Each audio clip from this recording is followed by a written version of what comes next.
Sam just opened his fridge. There's half a carton of eggs, some leftover rice, and a bottle of ketchup. He needs to buy groceries today. Today, it's the 18th. He gets paid on the 30th. That's 12 more days. He pulls out his phone, checks his bank account, $23.47. He doesn't have a gambling problem. He doesn't own a luxury car. He didn't go on some wild vacation. He just ran out of money. Again. And let me clear this, Sam is not lazy. Sam works 40 hours a week. Sam makes $2,800 a month after tax. So where did it all go? If you're in Sam's position right now, I need you to hear something that nobody in personal finance actually says out loud. The problem is not that you're spending too much on coffee. I'm serious. Look, the entire personal finance industry has been built on this one idea that poor people are poor because they buy too many lattes, too many takeouts, too many little luxuries they can't afford. And that is, honestly, one of the most financially insulting things I've ever heard. Here's the real data. According to the U.S. Bureau of Economic Analysis, Americans are currently saving just 3.97% of their disposable income as of early 2025. That's near historic lows, and that's the average, which means for lower-income households, it's significantly worse.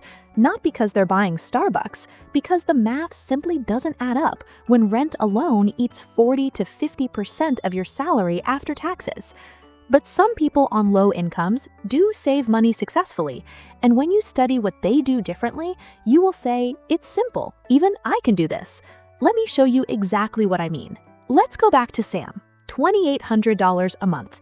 The standard advice? Budget your money using the 50-30-20 rule. 50% on needs, 30% on wants, 20% on savings. Sounds great. Except 50% of $2,800 is $1,400 for needs. In most American cities today, a one-bedroom apartment alone costs $1,200 to $1,600 a month. We haven't even touched utilities, groceries, or transportation yet. The 50-30-20 rule was designed for people making $5,000 or $6,000 a month. On a lower income, it's not a budget plan, it's a fantasy. So what does a real low-income budget look like? Let's break it down honestly. Sam's $2,800. Rent, $1,050. Shared apartment. Utilities and phone, $180. Transportation, $200. Groceries, $300. Insurance and health, $150. That's $1,880 in hard costs, non-negotiable. That leaves $920. Most people treat that $920 like a spending account. It hits the bank, and over the next 2 weeks, it disappears in $12, $18, $35 transactions. Food delivery here, a subscription there, an impulse buy, a night out. By the 18th of the month, they're Sam. They're staring at $23.47. The fix isn't cutting more. The fix is making saving automatic before your brain even knows the money exists. Here's something your school never taught you, and honestly, it should have. There's a concept in behavioral economics called present bias. It means the human brain is literally hardwired to value right now more than the future. Getting $100 today feels more valuable than getting $120 in a month, even though mathematically the $120 is better. This is why telling yourself, I'll save whatever's left at the end of the month, never works. There is never anything left. Not because you're irresponsible, but because your brain is doing exactly what 200,000 years of evolution designed it to do, satisfy today's needs first. And the financial industry knows this. Every subscription service, every food delivery app, every buy now, pay later platform, they are all architected around your present bias. They make spending frictionless and saving feel like punishment. So the solution? You don't fight your psychology, you use it. Step 1. Turn off all app notifications. Turning off notifications from shopping apps like Amazon, IKEA, and similar retail apps is a surprisingly powerful step if you want to save more money. Most shopping apps are designed to constantly trigger impulse purchases. They send notifications like flash sale, limited time offer, only 2 hours left, or deal of the day. These alerts create a sense of urgency and make you feel like you're missing out if you don't buy immediately. In reality, these sales happen almost all year round, so the urgency is mostly a psychological tactic. When you receive these notifications multiple times a day, they slowly influence your spending behavior. Instead of reacting to marketing messages, you start buying things only when you actually need them. This simple change reduces temptation and encourages more mindful spending. Another benefit is that it helps you separate needs from wants. You become more intentional with your money and focus on saving or investing instead of spending.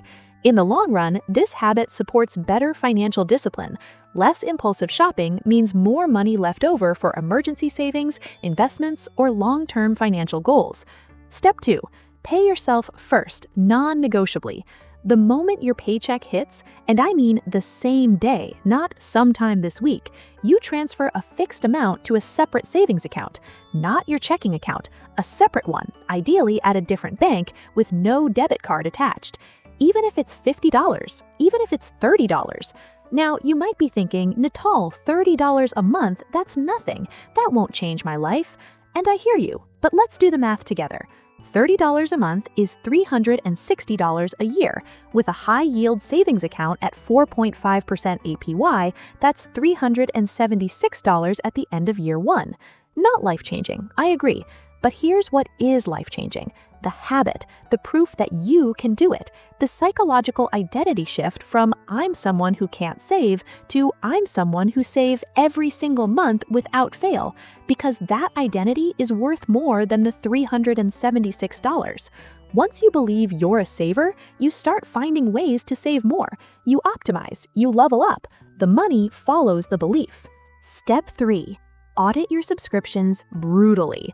I want you to open your bank statement right now. Scroll through the last 30 days. Every recurring charge, highlight it. The average American pays for 3.4 subscription services they've forgotten about, according to a 2024 C+R research study. At an average of $19 for forgotten subscription, that's $64 a month, $768 a year, going to things you're not even using. Cancel them today. Step 4. Attack the 3 biggest leaks.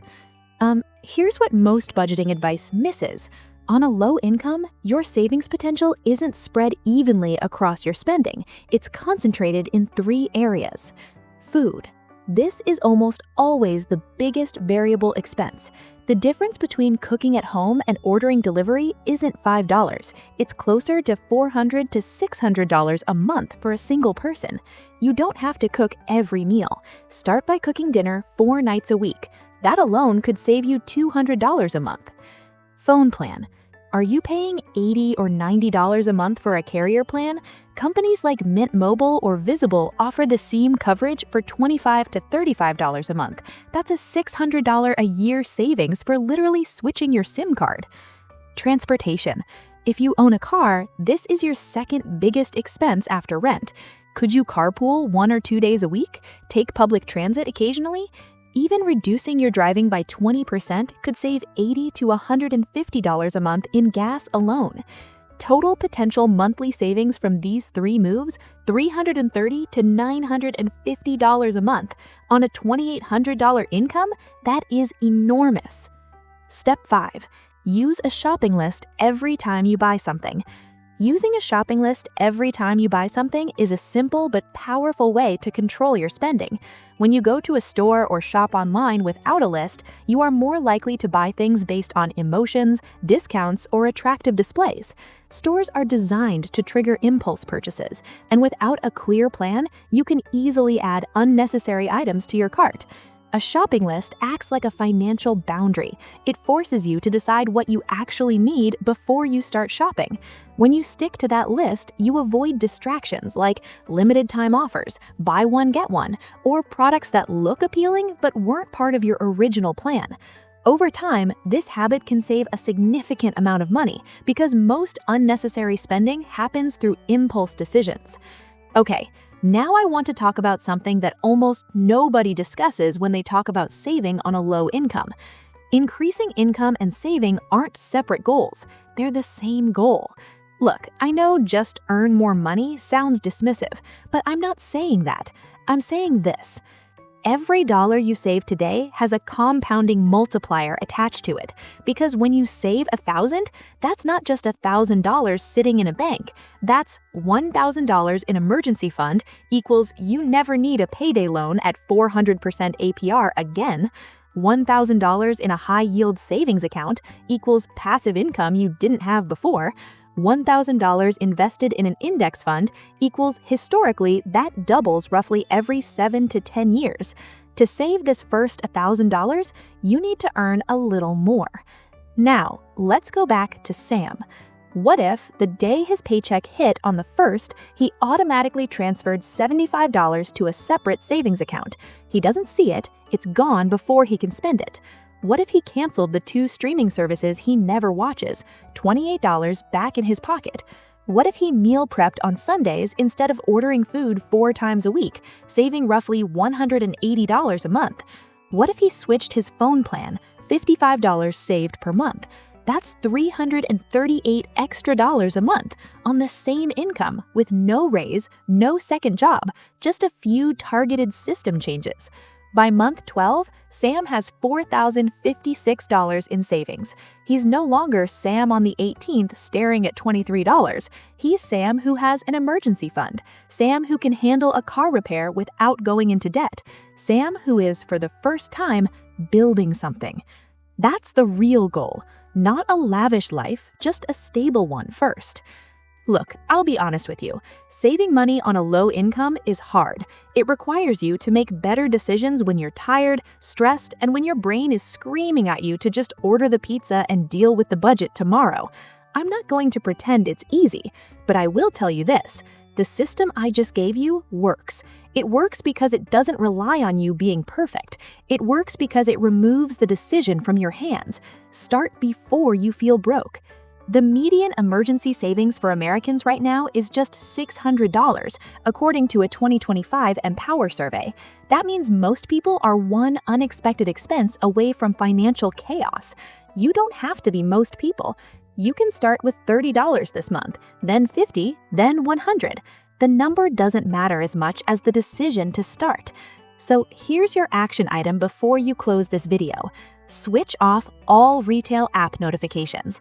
That one action is worth more than watching 100 personal finance videos. If this video gave you a different way to think about money, share it with someone who needs to see it.